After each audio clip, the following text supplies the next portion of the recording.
Channel subscribe करा, smart बना, नोटिफिकेशनसाठी bell आयकॉनवर क्लिक करा.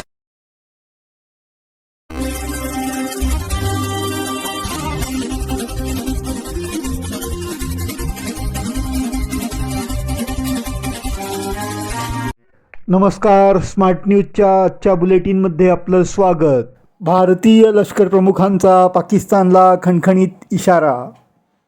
लष्कर प्रमुख जनरल उपेंद्र द्विवेदी यांनी पाकिस्तानला इशारा दिला आहे की जर त्यांनी दहशतवाद्यांना आश्रय देणे सुरू ठेवले तर त्यांना भूगोलाचा भाग बनायचे आहे की इतिहासाचा भाग बनायचे हे ठरवावे लागेल. लष्कर प्रमुख जनरल उपेंद्र द्विवेदी यांनी शनिवारी पाकिस्तानला कडक लष्करी संदेश दिला.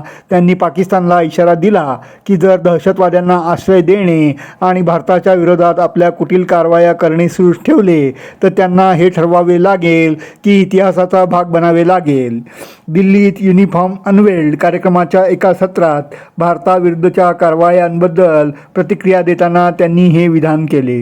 दिल्लीतील मानेकशॉ सेंटरमध्ये युनिफॉर्म अनवेल्डतर्फे आयोजित एका संवादात्मक सत्रात लष्कर प्रमुख जनरल उपेंद्र द्विवेदी यांना विचारण्यात आलेल्या प्रश्नाला उत्तर देताना त्यांनी सांगितले, गेल्या वर्षीच्या ऑपरेशन सिंदूरसारखी परिस्थिती पुन्हा निर्माण झाल्यास भारतीय लष्कर त्याच किंवा त्याहून अधिक कठोरपणे प्रत्युत्तर देईल. हा पाकिस्तानला एक स्पष्ट इशारा आहे की भारत दहशतवाद कदापि सहन करणार नाही.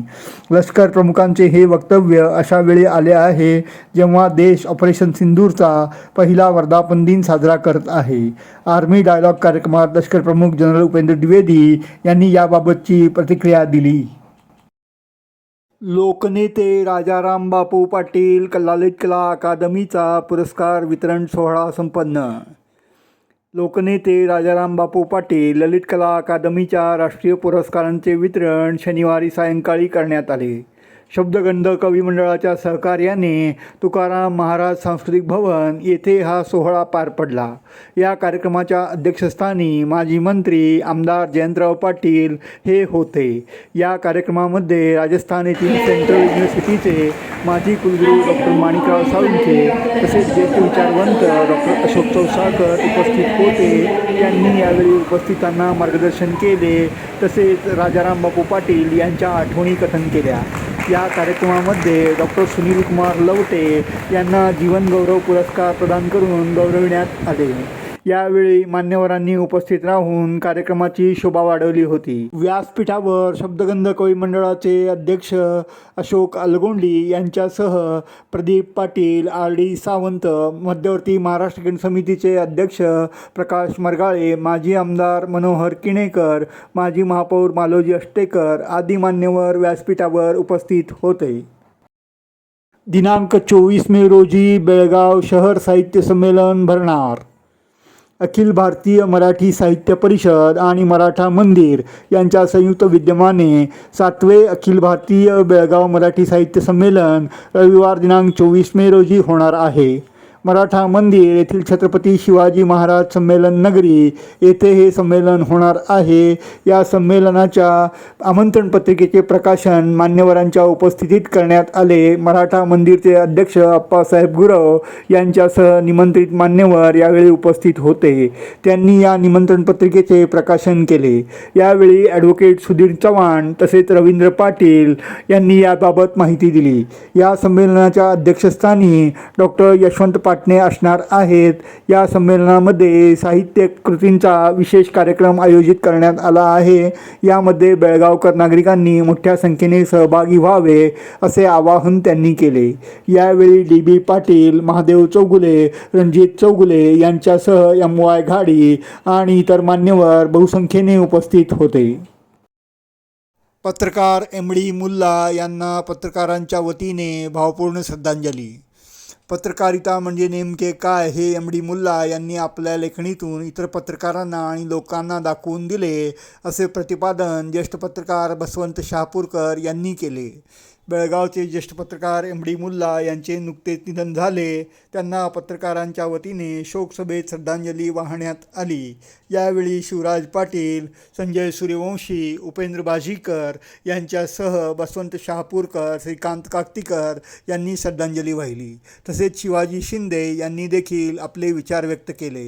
MD मुल्ला यांच्या कार्यामुळे अनेकांना प्रोत्साहन मिळाले. तसेच गुन्हेगारी पत्रकारितेविषयी त्यांनी मार्गदर्शन केले होते, असे विचार यावेळी व्यक्त करण्यात आले.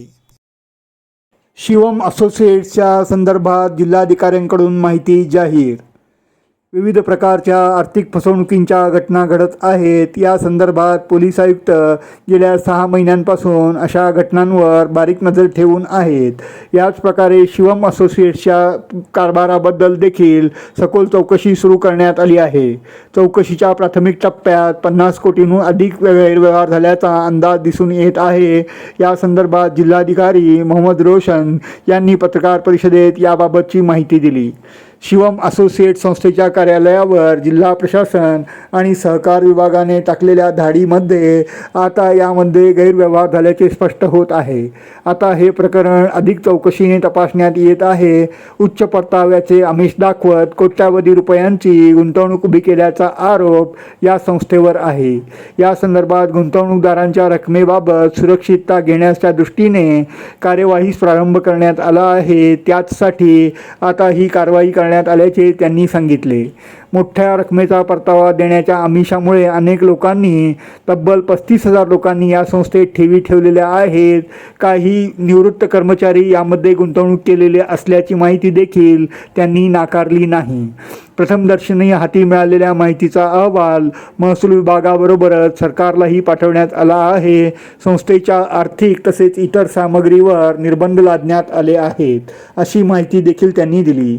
यावेळी पोलीस आयुक्त भूषण बोरसे हे देखील उपस्थित होते. मराठा लाईट इन्फंट्री कमांडंटपदी ब्रिगेडियर गिरीश उपाध्याय.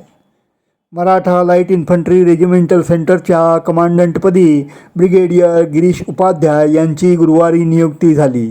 या पदावर कार्यरत असलेले ब्रिगेडियर जयदीप मुखर्जी यांची बदली कोलकाता येथे झाली आहे.